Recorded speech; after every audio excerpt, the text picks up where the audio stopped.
우리는 지난 2주일 동안 이 가나안이라는 곳이 가지고 있는 상징적인 의미에 대해서 살펴봤습니다. 이 가나안이라는 땅은 천국에 대한 상징이 아니고 예수 그리스도를 주로 영접한 사람들이 이 땅에서 성화의 삶을 살아가면서 치러야 하는 훈련과 전쟁이 있는 곳이다라는 이야기를 했죠. 그렇기 때문에 이 가나안이라는 땅은 이전까지 가지고 있었던 그 옛사람의 습성들 그리고 악한 본성들을 내려놓고 이제는 예수 그리스도의 주권과 하나님의 통치를 인정하는 훈련을 하는 땅이다라고 이야기를 했습니다. 하나님의 백성으로 살아가는 곳, 하나님의 백성으로서의 영적인 싸움을 하는 곳, 그것이 바로 가나안이라고 이야기를 했죠. 자, 그 싸움을 하기 위해서 하나님께서는 모세를 대신해 여호수아라는 젊은 리더를 세우셨고 이스라엘에게 언약하신 그 땅을 여호수아를 통해서 정복하게 하셨습니다. 그리고 그곳에 가면 이제부터 치열한 전쟁이 벌어지게 될 텐데 여호와 하나님께서 함께 하실 테니 두려워 말라라는 말씀을 주셨죠. 그들이 매일매일의 삶 가운데 하나님의 말씀을 주야로 묵상하며 하가하면서 그 가운데 기록한 대로 다 지켜 행하면 반드시 승리하게 될 것이다. 그러니 두려워하지 말고 가서 그 땅을 취해라. 이 명령을 여호수아가 받았습니다. 그래서 오늘 우리가 읽은 이 본문을 보면 마침내 여호수아가 하나님의 설득과 권면에 힘입어 사명을 감당하기 시작하는 것을 우리가 볼 수 있는 거죠. 여호수아 1장 10절을 보겠습니다. 이에 여호수아가 백성의 유사들에게 명하여 가로되, 자, 여호수아가 마침내 하나님의 말씀에 설득되고 용기를 얻어 백성의 유사들에게 명령을 했다라고 이야기를 하죠. 자, 여기에서 이야기하는 유사들이라고 하는 표현은 히브리어로 소테림이라는 단어를 씁니다. 이 소테림이라는 단어는 백성의 지휘관들이라는 뜻이에요. 백성의 지휘관들을 불러서 백성의 리더들을 불러서 여호수아가 명령했다는 거죠. 자, 그러면 여호수아가 그의 백성들에게 내렸던 첫 번째 명령이 무엇이었을까요? 자, 11절을 보겠습니다.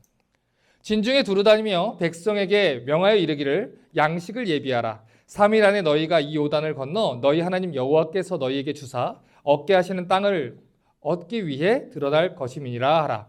자, 이스라엘 진중에 두루다니면서 사람들에게 말하기를 양식을 준비하라고 했어요. 왜냐하면 이제 3일 뒤에 이 요단강을 건너가서 하나님께서 너희에게 얻게 하시는 그 땅을 취하게 될 것이다. 이렇게 명령을 했는데 그 명령을 한 뒤에 여호수아가 르우벤 지파와 갓 지파와 므낫세 반 지파를 불러서 따로 어떤 이야기를 했다는 것입니다. 자, 12절부터 15절까지를 보겠습니다. 여호수아가 또 르우벤 지파와 갓 지파와 므낫세 반 지파에게 일러 가로되 여호와의 종 모세가 너희에게 명하여 이르기를 너희 하나님 여호와께서 너희에게 안식을 주시며 이 땅을 너희에게 주시리라 하였나니 너희는 그 말을 기억하라. 너희 처자와 가축은 모세가 너희에게 준 요단 이편 땅에 머무르려니와 너희 용사들은 무장하고 너희 형제보다 앞서 건너가서 그들을 돕고 여호와께서 너희로 안식하게 하신 것 같이 너희 형제도 안식하게 되며 그들도 너희 하나님 여호와께서 주시는 땅을 얻게 되거든. 너희는 너희 소유지 곧 여호와의 종 모세가 너희에게 준 요단 이편 해 돋는 편으로 돌아와서 그것을 차지할지니라 라고 이야기를 했어요. 자, 이 본문의 배경을 우리가 이해하기 위해서는 여기까지 오기 전에 이스라엘의 과거 역사 이야기를 우리가 이해할 필요가 있습니다. 그렇기 때문에 과거 이야기를 제가 조금 설명을 할게요. 이스라엘은 모두 12지파로 이루어져 있습니다. 자, 그런데 그 12지파 중에서 3지파를 여호수아가 따로 불렀다는 거예요. 왜 이 세 지파를 따로 불렀냐면 이 3지파는 모세가 죽기 전에 요단강 동편에, 그러니까 가나안 땅에 들어오기 직전에 그 차지했던 땅들을 기업으로 얻어냈던 그 지파였기 때문이에요. 여기에서 말하는 므낫세 반 지파라고 하는 것은 그 당시에 므낫세 지파가 나누어져서 므낫세 지파의 일부는 요단강 동쪽에 머물게 되고 므낫세 지파의 또 다른 일부는 가나안으로 가게 됐기 때문에 므낫세 반 지파다 지파라고 나누어서 부르는 것입니다. 자, 그러면 이 과거의 이 세 지파의 사람들이 모세에게 요구했던 내용이 무엇이었을까요? 민수기 32장 1절부터 5절을 보면 이런 대화가 기록되어 있어요. 르벤 자손과 갓 자손은 심히 많은 가축의 떼가 있었더라. 그들이 야셀 땅과 길라 땅을 본즉 그곳은 가축의 적당한 곳인지라. 갓 자손과 르벤 자손이 와서 모세와 제사장 엘르아살과 회중 족장들에게 말하여 가로되 아다롯과 디본과 아셀과 니브라와 헤스본과 엘르알레와 스반과 느보와 부온 곧 여호와께서 이스라엘 회중 앞에서 쳐서 멸하신 땅은 가축의 적당한 곳이요 당신의 종들에게는 가축이 있나이다. 또 가로되 우리가 만일 당신에게 은혜를 입었으면 이 땅을 당신의 종들에게 산업으로 주시고 우리로 요단을 건너지 않게 하소서. 자, 자기들은 요단강을 건너가지 않겠다는 거예요. 왜냐하면 하나님이 약속하신 그 땅에 가야 되는 것은 맞지만 알고 있지만 우리가 보니까 이 요단강 동쪽의 땅이 먹고 살기에 괜찮다는 거죠.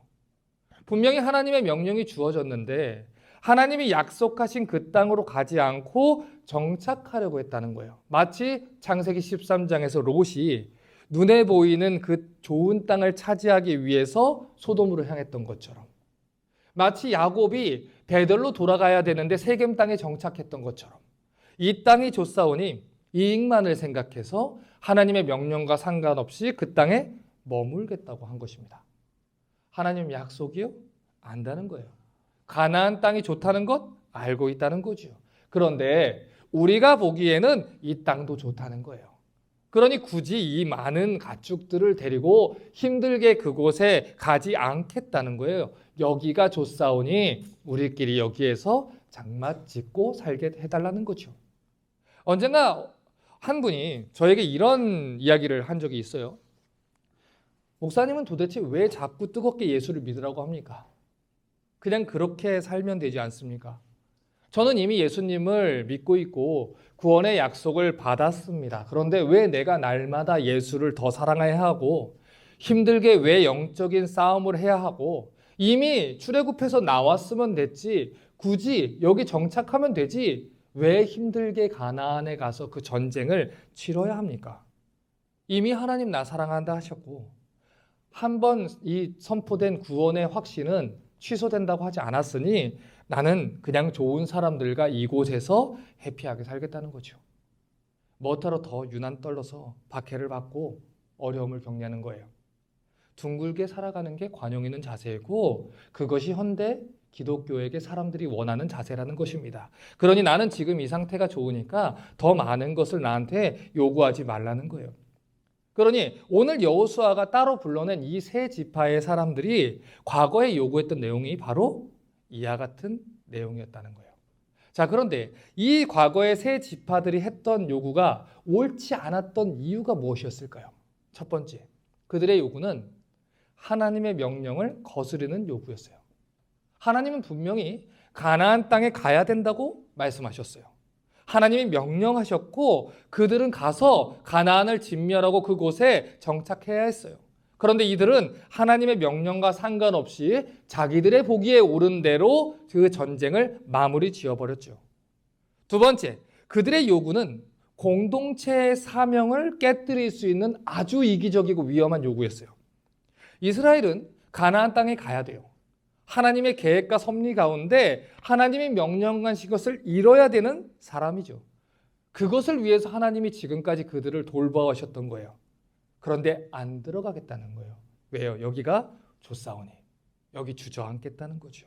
자, 그런데 만약에 이런 요구가 두 지파 반에서 끝나지 않고 나머지 9지파 반도 다 같이 요구해 오면 어떻게 될까요? 왜 저 사람들만 여기 있습니까? 우리도 전쟁하기 싫습니다. 우리도 아내들이 있고요. 자식들이 있습니다. 우리도 굳이 요단강 건너가서 가나안의 거대한 민족들과 싸우고 싶지 않습니다. 우리도 여기 있게 해주십시오. 만약에 이렇게 나오면 모세도 곤란해지고 사명도 감당할 수 없고 이스라엘 공동체도 깨지게 되는 거죠. 그러니 이 지파들의 요구는 하나님과 상관이 없는 자기들의 이기적인 욕구에서 나온 요구였다는 거예요.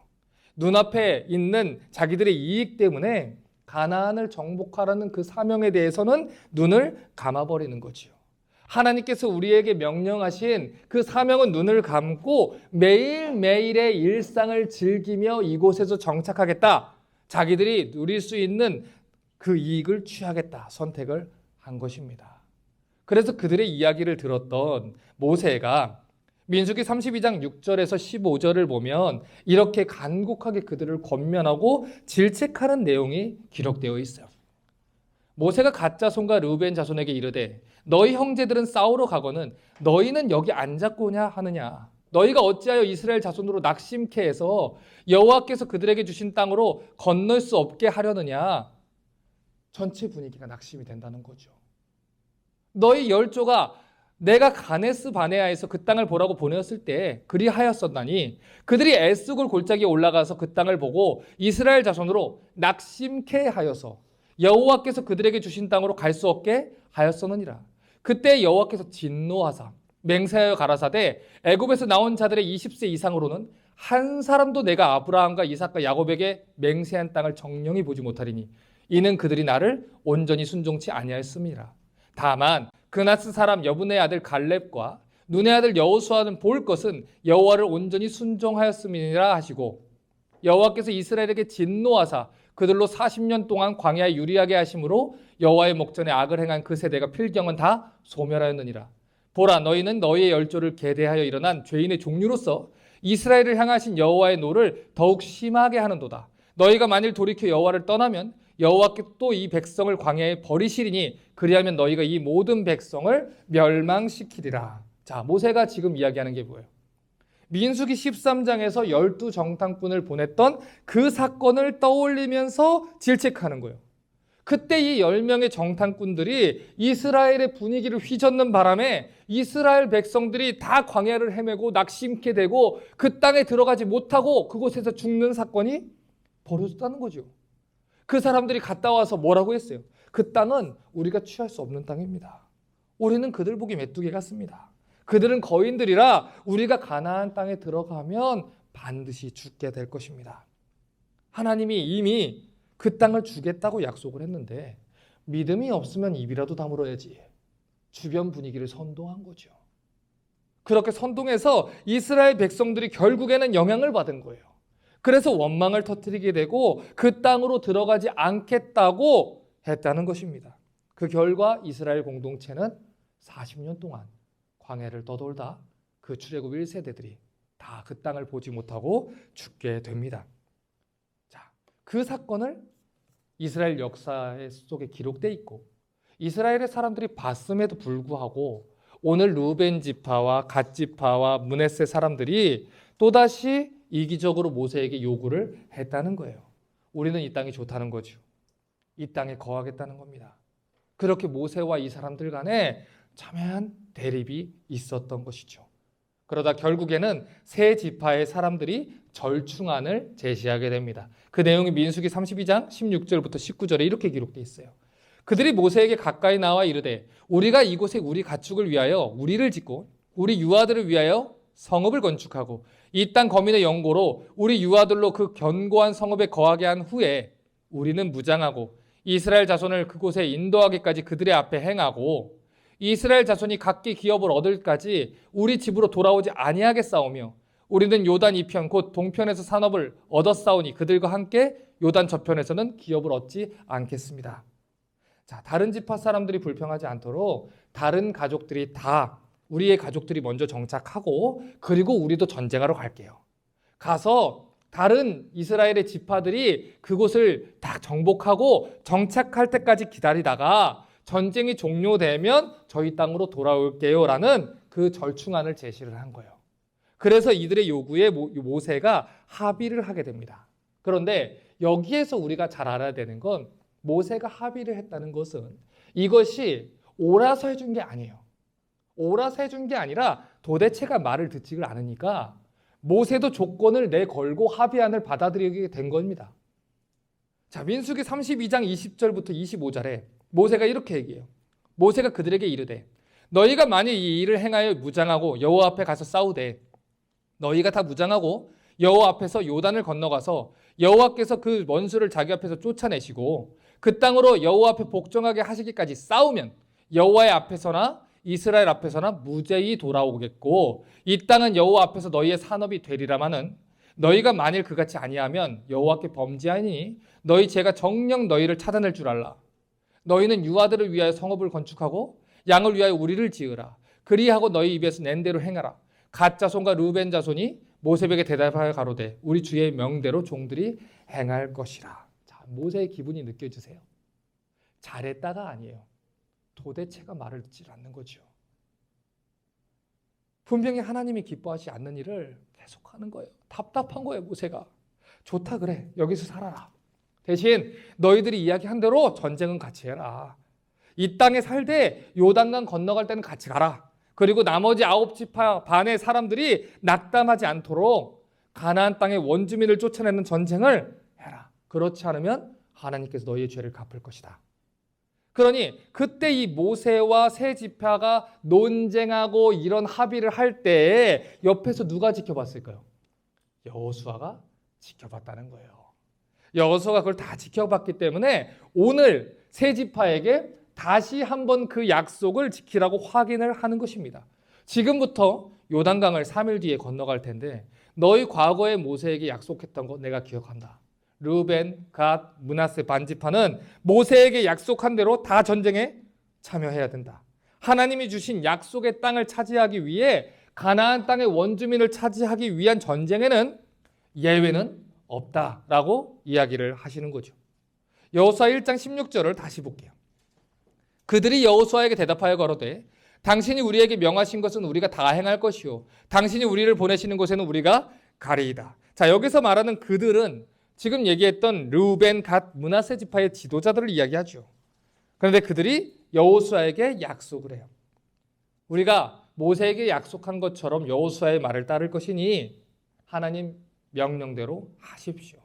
그렇게 12지파가 우여곡절 끝에 가나안 땅을 정복하러 가는 것이죠. 자, 그러면 이 부분에서 가나안을 정복하기 전에 우리가 반드시 생각하고 넘어가야 되는 중요한 질문을 저희가 생각을 한번 해보고 가겠습니다. 왜 하나님께서는 가나안 땅을 정복하라고 하실까요? 자, 지난 시간까지 우리는 가나안 땅을 정복하는 게 우리의 죄된 습성들, 예수 믿기 전에 옛사람의 본성들을 그리스도의 주권 안에 순종하며 싸워가는 의미가 있는 전쟁이라고 배웠어요. 자, 오늘은 한 걸음 더 나아가 보자고요.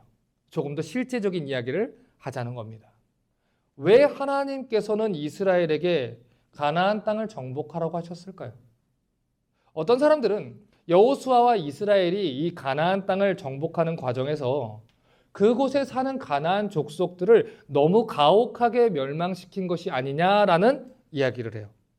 이스라엘의 백성들의 이러한 행위는 야만적이고 하나님은 너무 잔인하셨으며 어떻게 하나님이, 사랑의 하나님이 이런 일을 행하실 수 있느냐라고 이야기를 합니다. 자, 그러면 제가 반대로 물어볼게요. 왜 사랑의 하나님은 죄에 대해서 진노하시는 하나님이 되어서는 안 되는 거죠? 자, 그러니까 제가 지금 이야기하는 것은 하나님이 죄에 대해서 진노하시는 하나님이 아니라면 그분은 사랑의 하나님도 될 수 없다는 사실에 대해서 우리가 생각을 해봐야 된다는 거예요. 자, 예를 들어 드릴게요. 살인을 저지른 사람이 여기 하나 있습니다. 그런데 그의 죄를 공의대로 심판하지 않는다면 어떻게 되겠어요? 그의 죄를 공의대로, 법대로 심판해야만 억울하게 죽은 자들, 유가족들에 대한 거룩한 공의가 세워지는 것이죠. 그렇게 할 때 이웃에 대한 사랑이라는 계명이 공의를 통해서 이루어지는 것입니다. 그런데 왜 사람들이 사랑의 하나님이라면 이런 일을 행해서는 안 된다라는 이야기를 할까요? 사실 그 이유는 우리가 죄에 대한 개념을 잘못 가지고 있어서 그래요. 우리가 죄에 대한 두려움이나 죄에 대한 이 혐오스러움을 이해하기 위해서는 무엇보다도 하나님의 거룩하심을 먼저 이해할 필요가 있는데 우리가 죄의 심각성을 깨닫기를 원한다면 우리는 죄와 죄인을 비교해서도 안 되고 죄인과 죄인을 비교해서도 안 돼요. 오직 절대적으로 거룩하신 하나님과 죄인을 비교해 봐야 됩니다. 자, 여러분, 하나님께서 이 하나님 앞에서 죄라는 것이 얼마나 추악하고 더러운 것인지 아십니까? 그것은 이미 하나님께서 그분의 아들을 우리의 죄를 대속하기 위해 십자가에 철저하게 죽임당하게 하신 사건에서 이미 증명이 된 사건이에요. 하나님께서 우리의 죄를 심판하시고 인류를 구원하기 위해 인간에게 쏟았던 모든 죄에 대한 진노, 그 진노들을 누구에게 쏟으셨어요? 그분의 아들에게 쏟으셨어요. 그래서 심지어 하나님은 그분의 아들을 십자가에 버려두시고 그 십자가에 저주받아 죽게 하셨다고요. 왜요? 그렇지 않고서는 우리의 추악한 죄를 해결할 방법이 없었기 때문이에요. 그렇기 때문에 그리스도께서 우리의 구원을 위해 치르신 이 죄의 대가를 충분하게 인식을 할 때 우리는 죄의 사악함을 인식하게 된다는 거고, 하나님이 그의 아들을 보내셔서 우리의 죄로 인해서 죽게 하심으로 죄에 대한 하나님의 진노를 드러내신 것을 보면서 우리는 비로소 하나님이 우리를 얼마나 사랑하셨는지를 알게 되는 것입니다. 그러니 하나님의 사랑과 하나님의 공의는 절대로 떨어질 수가 없는 거라는 거예요. 자, 그러면 다시 여호수아를 생각해 보자는 거죠. 여호수아는 가나안에 있는 7 족속을 완전히 진멸시키라는 명령을 받았어요. 자, 도대체 왜 하나님께서는 이토록 엄하고 무서운 명령을 주셨을까요? 여기에 대한 이유를 도덕적이고 주관적으로 찾으려고 하지 마시고 하나님이 가지고 계신 이유, 하나님이 그렇게 하신 이유를 성경에서 찾아보자는 거예요. 창세기 15장 18절을 보겠습니다. 그날에 여호와께서 아브라함으로 더불어 언약을 세워 가라사대 내가 이 땅을 애굽 강에서부터 그 큰 강 유브라데까지 내 자손에게 주리니, 자, 하나님이 아브라함에게 가나안 땅을 주시겠다고 약속을 했는데 하나님이 수많은 땅들 가운데서 유독 이 가나안 땅을 주시겠다고 하신 이야기가 그 이유가 2가지가 있습니다. 첫 번째, 하나님께서는 이스라엘에게 세우신 계획과 목적을 이루기 위해 그 땅을 하나님이 선택했기 때문이에요. 2번째, 그곳에 살던 가나안 족속들의 죄를 이스라엘 통해서 심판하시기 위함입니다. 자, 그러니까 이 시간 감상적인 생각은 조금 내려놓고 사실을 한번 생각해 보자는 거예요. 이스라엘의 가나안 정복은 그곳에 사는 순박하고 다정하고 사랑스러운 백성을 죽이고 약탈하고 노략질하라는 목적에서 주어진 명령이 아닙니다. 오히려 이스라엘은 하나님의 선택받은 백성들로서 죄와 죄인들에 대한 적절한 심판을 가하는 하나님의 도구로 가나안 땅을 정복하라는 명령을 받은 사람들이에요. 마치 이스라엘 백성들이 범죄했을 때 하나님이 바벨론을 통해서 징계하셨던 것처럼 가나안 족속들의 죄를 징계하기 위해 하나님이 이스라엘 백성들을 하나님의 몽둥이로 사용하셨다는 것입니다. 또한 우리가 알아야 되는 건 이 가나안 족속들에 대한 심판은 굉장히 오랫동안 지연되어 왔던 심판이라는 거예요. 자, 창세기 15장 13절부터 16절을 볼게요. 여호와께서 아브라함에게 이르시되 너는 정령이 알라. 내 자손이 이방에서 객이되어 그들을 섬기겠고 그들은 400년 동안 내 자손을 괴롭게 하리니 그 섬기는 나라를 내가 징치할지며 그 후에 내 자손이 큰 재물을 이끌고 나오리라. 너는 장수하다가 평안히 조상에게로 돌아가 장사될 것이요 내 자손은 4대 만에 이 땅으로 돌아오리니 이는 아모리 족속의 죄악이 가나안 족속의 죄악이 아직 관영치 아니함이니라. 자, 관영치 아니함는다라는 뜻은 아직 하나님의 그 기준에 차지 않았다라는 거예요. 넘치지 않았다라는 거예요. 하나님이 참고 계시고 기다리고 계신다라는 것이죠. 그러니 지금 이 말씀으로부터 우리가 뭘 알게 되는 거냐면 하나님은 가나안 족속들의 죄를 아브라함 때부터 오랫동안 참고 계셨다는 거예요. 이미 하나님은 그들이 사악한 태도를 회개하고 바꿀 기회를 무려 400년 이상 동안 주셨어요.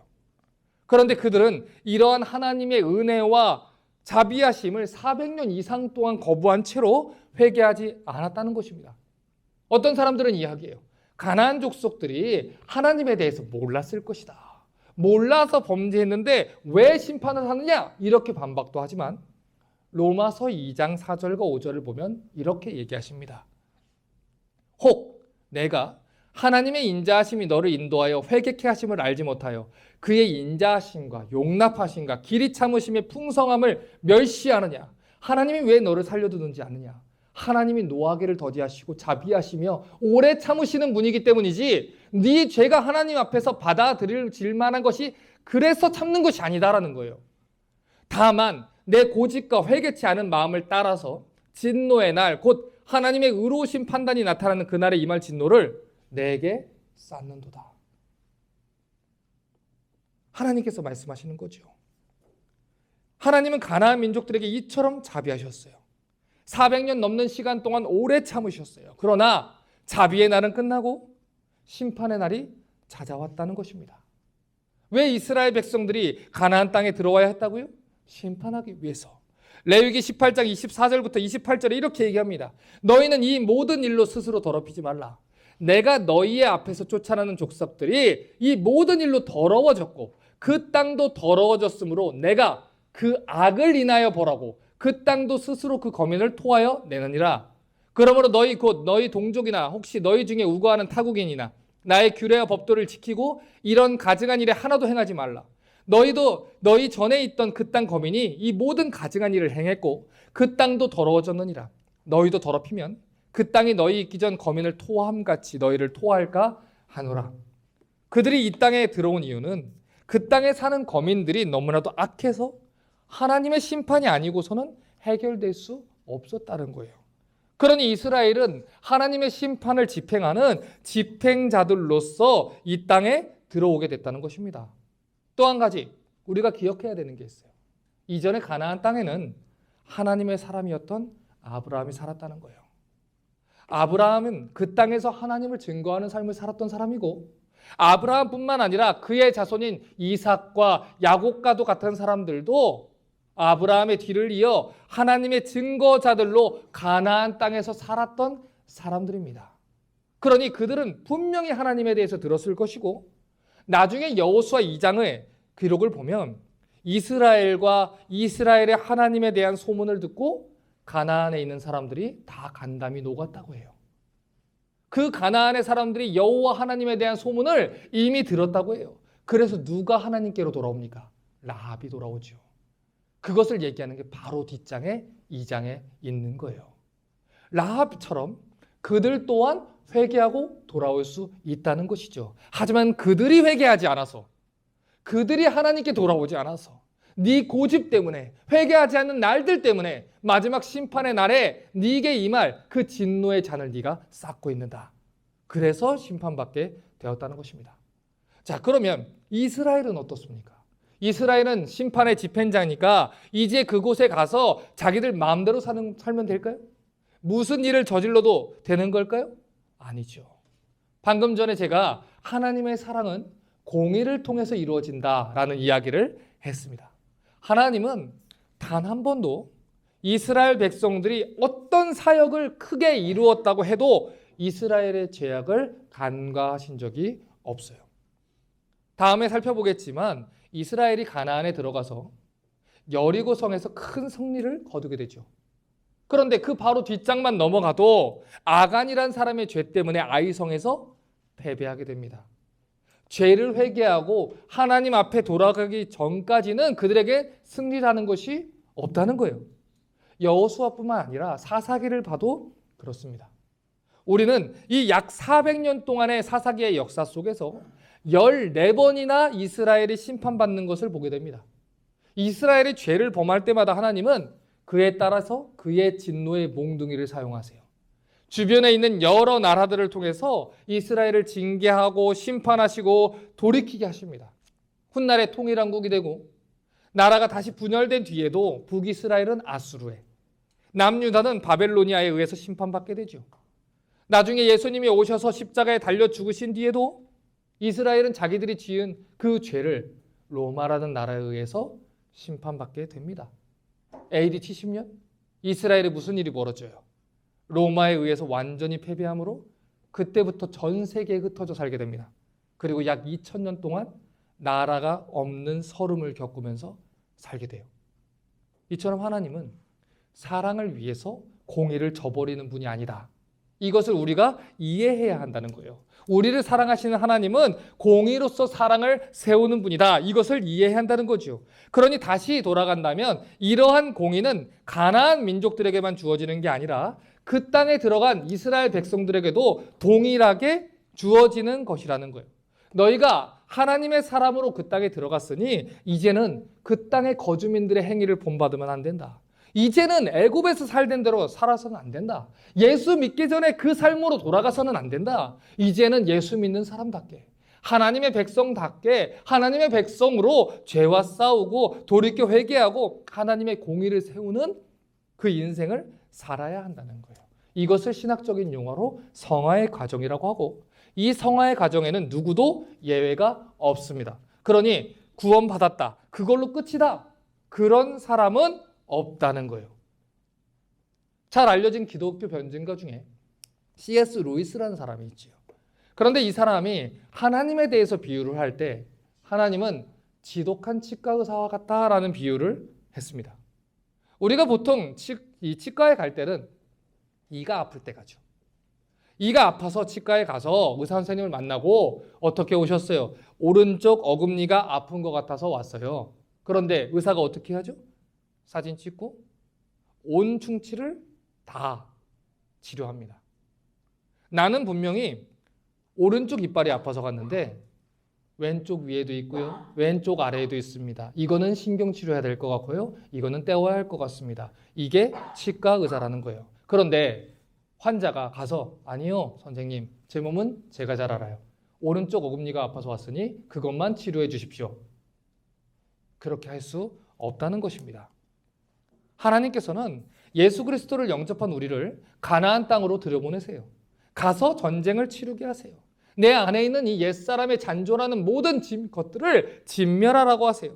심판받아 마땅했던 나의 죄를 보게 하시고 그 죄를 뿌리 뽑게 하세요. 때때로 우리는 그것을 하고 싶지 않아요. 그래서 요단 동편에 머물겠다고 하죠. 하지만 하나님은 안 된다고 하세요. 들어가라고 하세요.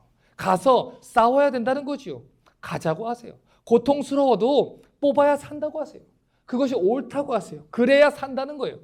하나부터 열까지 철저하게 해야 한다는 거예요. 압니다. 하기 싫은 거. 지금까지 있는 그대로 하면 편한 것도 알고 있습니다. 세금 안 내고 횡령하고 임금 떼어먹고 법대로 안 하면 그대로 내수입되죠. 내 생활이 조금 더 편한 거 모르는 사람이 어디 있습니까? 하지만 하나님의 사람은 하나님이 그렇게 두지 않으세요. 다른 자식은 몰라도 내 자식은 그렇게 두지 않습니다. 우리 안에 하나님의 성령이 거하시기 때문에 예수를 믿은 사람들은 그날부터 육신의 소욕과 성령의 소욕이 치열하게 싸움을 하게 된다는 거예요. 여러분, 자신이 구원받았다는 사실을 어떻게 확인한 줄 아세요? 구원받은 사람은요, 같은 죄를 지을 때 편하게 못 지어요. 이전에 예수님을 모를 때에 아무 꺼리낌 없이 짓던 죄들이 예수를 믿고 난 뒤에는, 하나님 말씀을 듣고 난 뒤에는 성령께서 내 안에 계시기 때문에 책망을 하신단 말이에요. 책망을 하시고 마음을 불편하게 하시고 매일매일 성령께서 나를 깨우시고 삶을 만지시고 다듬어 가기를 원하시기 때문에 예전처럼 편안하게 당연하게 죄를 짓지 못한다고요. 우리가 누구인지는 열매로 안다고 했습니다.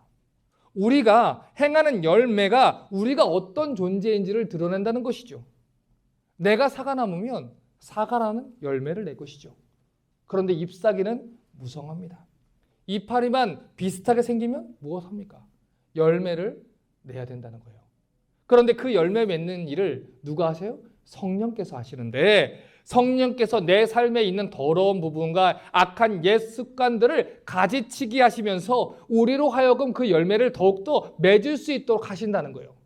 요한복음 15장 2절에 물은 내게 있어 과실을 맺지 아니하는 가지는 아버지께서 이를 제해버리시고 무릇 과실을 맺는 가지는 더 과실을 맺게 하려 하여 이를 깨끗게 하시느니라 라고 이야기합니다. 열매 맺는 가지라면 그 열매가 더 열매를 맺게 하시려고 아버지께서 가지치기 하신다는 거예요. 여러분, 나무가 가지치기를 하면 풍성하게 있던 가지가 잘라버리면 초라해 보이죠. 아픈 것입니다. 불편한 것입니다. 왜 나에게 그 가위를 댑니까? 왜 나에게 그 톱을 댑니까? 왜 죄는 안 하고 나를 건드십니까? 불편하고 아픈 것입니다. 그런데 아버지께서 가지치기를 하신다는 거예요. 불편한데, 거짓말하면 쉬운데, 눈 한번 감으면 쉬운데 그걸 하지 않겠다고 하는 순간부터 그때부터 불편해지기 시작하는 거예요. 이 말은 예수를 사랑하면 할수록 생활은 더 불편해질 수 있다는 것입니다. 예수를 사랑하면 살수록 내 생활은 더 복잡해질 수 있다는 거예요. 예수를 사랑해서 예수 때문에 열매 맺으려고 할수록 내 삶은 가지가 쳐지고 그래서 더 고독하고 외롭고 혼자 있는 것 같고 그런 순간들을 겪을 수 있다는 거예요. 하지만 하라는 거예요. 해야 산다는 거죠. 이제는 예수의 사람이니까 주변에서 어떻게 사도 그것이 상관이 있는 게 아니에요. 우리는 예수의 사람이니까 더 이상 애굽에서 있을 때처럼 살 수 없는 것입니다. 가나안 사람들처럼 살 수 없는 것이죠. 이제는 새로운 질서로 새로운 피조물로 살아야 한다는 것입니다. 신앙생활을 할 때 옆에 사람이 어떻게 하는지가 중요한 게 아니에요. 저 사람들 다 그렇게 산다. 이 사람도 다 그렇게 산다. 그게 중요한 게 아니죠. 하나님이 나에게 뭐라고 명하시는가? 하나님은 나에게 뭐라고 말씀하시는가? 이 성경은 과연 나에게 뭐라 말하는가? 이것이 중요한 것이죠. 그래서 이 싸움은 요단 동편에 주저앉아서 여기가 조사오니로 끝날 문제가 아닙니다. 여러분 잘 들으셔야 돼요. 교회가 눈 감는다고 하나님이 눈 감으시는 게 아닙니다. 목사가 괜찮다고 한다고 하나님이 괜찮다고 하시는 게 아닙니다. 우리는 하나님 앞에 서 있어요. 우리는 하나님의 백성입니다. 나의 죄를 위해서 찢기신 예수 그리스도 십자가 앞에 그 유혈이 낭자한 예수 그리스도의 십자가 앞에 서 있는 것이 하나님의 백성입니다. 목사가, 교회가 여러분을 사랑한다는 명목 아래서, 여러분을 기다려준다는 변명 아래서 여러분이 놓고 있지 않는 죄악들을 눈 감아 준다고 해서 그것이 용납할 만한 죄가 되는 것은 절대로 아닙니다. 그 죄를 해결하기 위해서 당신의 하나뿐인 아들을 십자가에 못 박아 죽이셨는데, 그 죄 때문에 예수께서 죽으셨는데 어떻게 그 죄들을 하나님의 교회가 용납할 수 있겠어요? 그러니 속지 마십시오. 설교를 하면 참 그런 얘기를 많이 들어요. 목사님, 성도들이 얼마나 힘들어지는지 아십니까? 죄에 대한 이야기, 회개에 대한 이야기 꼭 그렇게 아프게 하셔야겠습니까? 계속 그 얘기를 하셔야겠습니까? 왜 계속할까요? 살라고 하는 것입니다. 성도들을 사랑하면 그만해 주십시오. 성도들을 사랑하면 해야 하는 것입니다. 에스겔 13장에 거짓 선지자에 대한 예언이 있습니다. 그런데 하나님이 뭐라고 거짓 선지자들을 책망하시냐면, 내 백성 중에, 내 양 중에 고침받아서 살 수 있는 양들이 있었는데 너희가 거짓으로 그들에게 가짜를 얘기를 해서 그들이 살 수도 있는 자들이 죽게 되었느니라. 살릴 수 있는 자들이었는데 거짓 복음을 전해서 수많은 사람들이 가짜 복음을 들으면서 죽어가고 있다는 것입니다. 그 일을 위해서 싸워야 되는 자들은 싸우지 않고, 목소리를 내야 되는 자는 내지 않고, 목사로서 하나님 말씀을 전해야 되는 사람들은 목사가 하나님 말씀이 아닌 하나님 말씀을 이용해서 자기들이 얘기하고자 하는 것들로 성도들을 속이고 있다는 것입니다.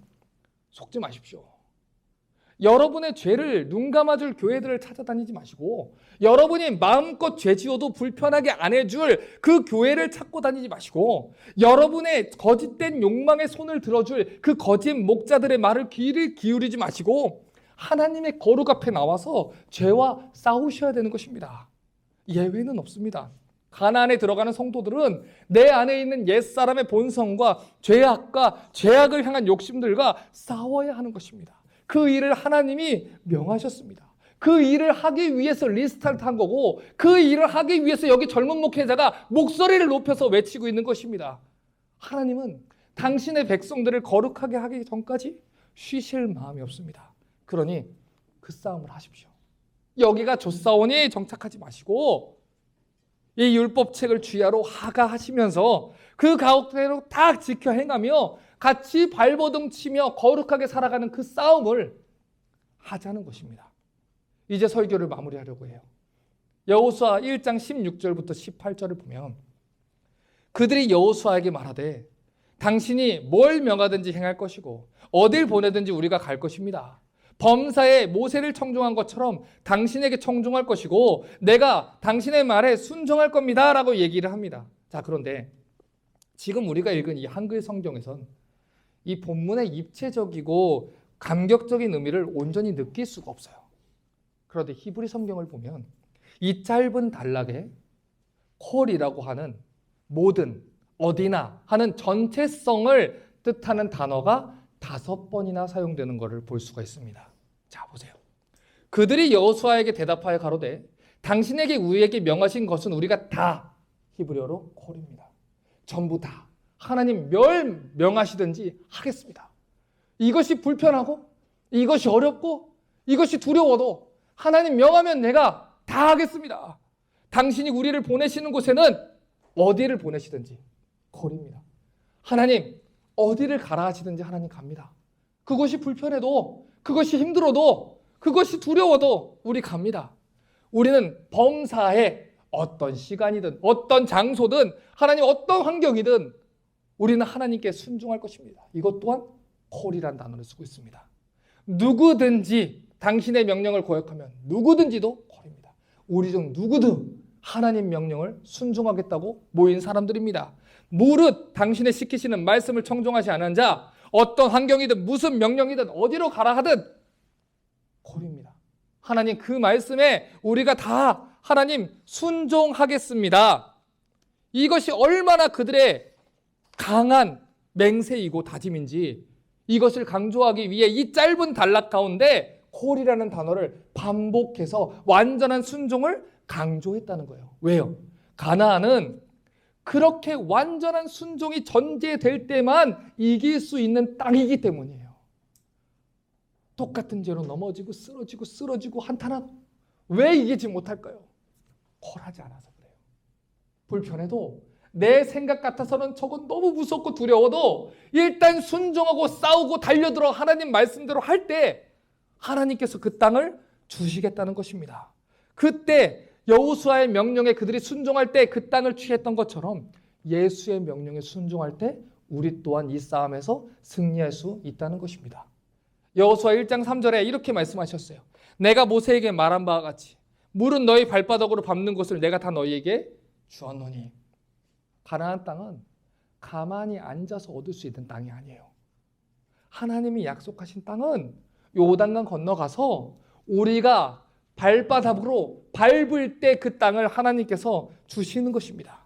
그러니 여러분이 있는 모든 삶의 지경 속에서 그곳에서 무엇을 하든지 콜하십시오.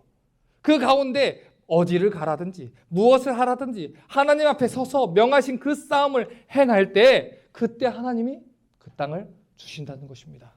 누구도 예외는 없습니다. 삶의 어느 부분도 예외는 없습니다. 망할 것 같아도 망하지 않습니다. 하나님이 그 땅을 주셨기 때문입니다. 그러니 그 약속의 말씀 붙들고 한 주간 싸워서 승리하시는 저와 여러분 되시길 주님의 이름으로 축원합니다.